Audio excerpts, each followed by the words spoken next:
What's up, fam? Hope you're doing fantastic out there. Today we are taking a look at what I consider the new king of ultra lightweight knives. This knife really does just about everything well and does it with being extremely thin and lightweight. So this is the Avian Knives Topaza V1. This was a 2024 release and a really kind of a just a strong entry into that ultra lightweight, ultra thin folder realm. So these are manufactured through BE.EDC.NC for Avian knives. Magna cut at 62 HRC.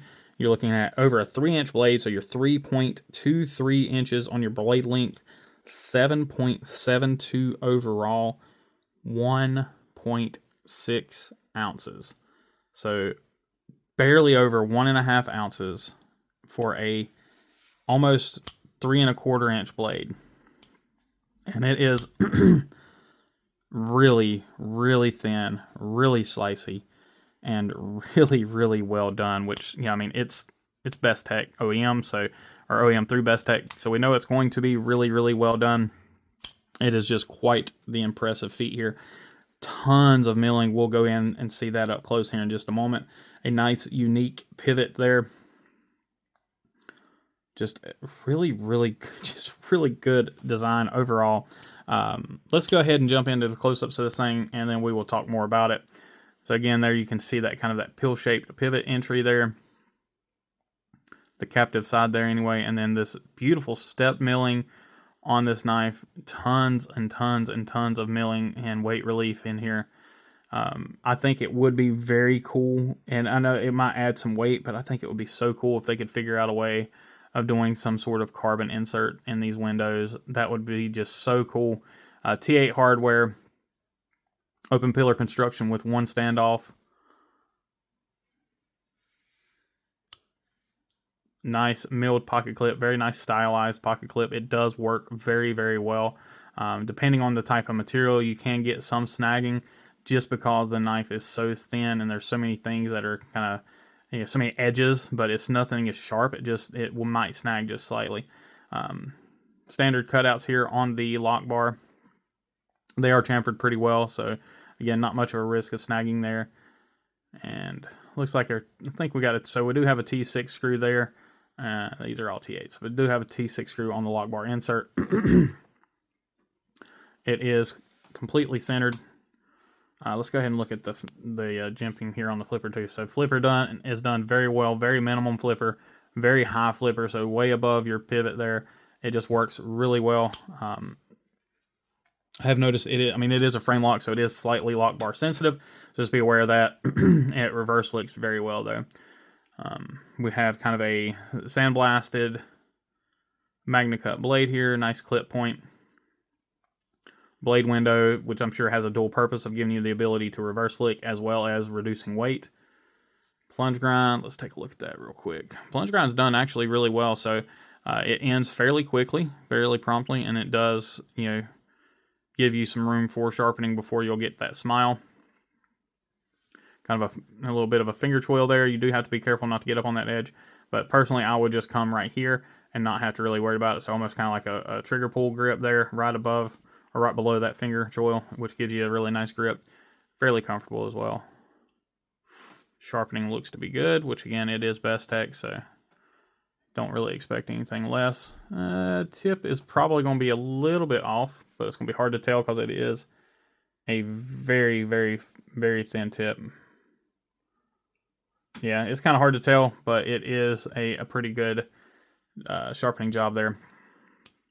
So yeah, like I said, I mean, as far as that entry into those ultra lightweight knives, this thing is really well done, and I think there's some companies that should really watch out if you know, this is kind of their claim to fame.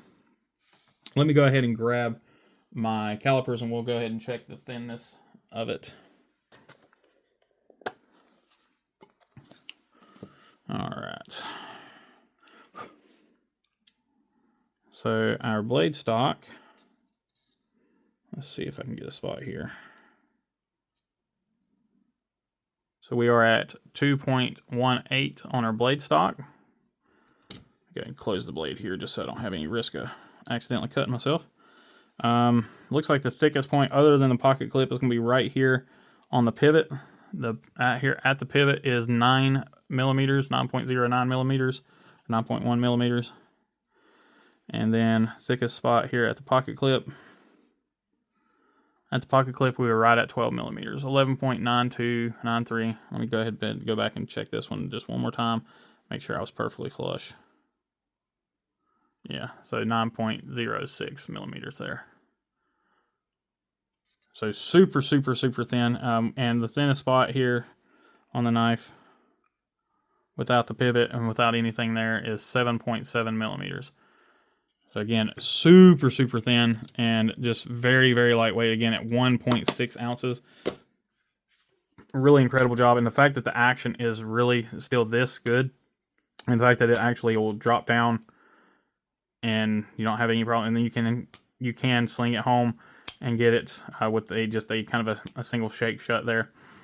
You do have to put some force behind it, but because you're dealing with a blade that essentially weighs nothing, it's just insane. I've got a piece of paper here. I haven't checked the edge on this one. I have just used it to kind of open up some packages, but I can only assume. Yeah, I'm going to try to get it to shave here. Yeah, it's not quite wanting to shave the paper, but it is push cutting paper without any problems. Again, it's Best Tech, it's MagnaCut. It's kind of hard to screw that up, so. Again, I cannot fault this knife. $295, and for what you're getting, you kind of initially you're like, oh, I don't know, it's so small, it's so light, but it's really not small. It's almost an 8-inch knife. You know, everybody has or has seen probably the Bel Air from Kershaw. So there you can see, it's pretty much the same size. It's a little bit smaller than the Kershaw Bel Air. So it's not a small knife at all. It's just a thin little guy. But then you're talking about MagnaCut and all this milling work on this titanium. I can guarantee you they're eating bits up making these things, which is why they are a small batch company, and these are small batch knives.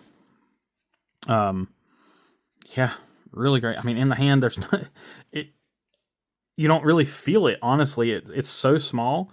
Maybe a little bit back here at the pinky where I'm trying to, really grab the knife, but if I just rotate my hand slightly, I don't feel it. There's no jimping to worry about. And then, like I said, you get up here on this kind of a weird, like a finger, it's not quite a finger tool, but it is a finger tool, and just kind of do a trigger pull grip on it. And this thing is locked in, and it's, like I said, it's a full-size knife. It's just so thin that it doesn't do anything. I mean, yeah, because it's so thin, you can't, I mean, if I really wanted to, I could squeeze it slightly, but it's not meant to put in a bunch of work. This is meant to be a out to dinner knife, or ultra lightweight knife, and it is titanium, so you're going to be able to beat on it if you need to. Absolutely have to. It's definitely light. It's the lightest knife I've ever handled at that weight. Even the Nightshade, the titanium Nightshade Mini was my lightest knife, but even it's 1.9 ounces, and it's a slightly smaller blade. It's a 2.9 inch blade, I believe. So fantastic job on this, and this is definitely up there. If you've been thinking about those ultra thin knives, like the Parallel, like the Narrows, this should be a contender, and the price tag is not that bad. So anyway, guys, let me know what y'all think in the comments down below. Make sure y'all checking the links and everything. If you made it this far into the video, you probably already do, but make sure you check out the links and everything down below. I do have new affiliates and things that I'm trying to pick up on a fairly regular basis to help save you guys some money and to help support the channel. So just make sure y'all are checking that out, and I do always appreciate the support from you guys. So anyway, thank you all. As always, please remember to be kind, be humble, and be EDC. Y'all take care.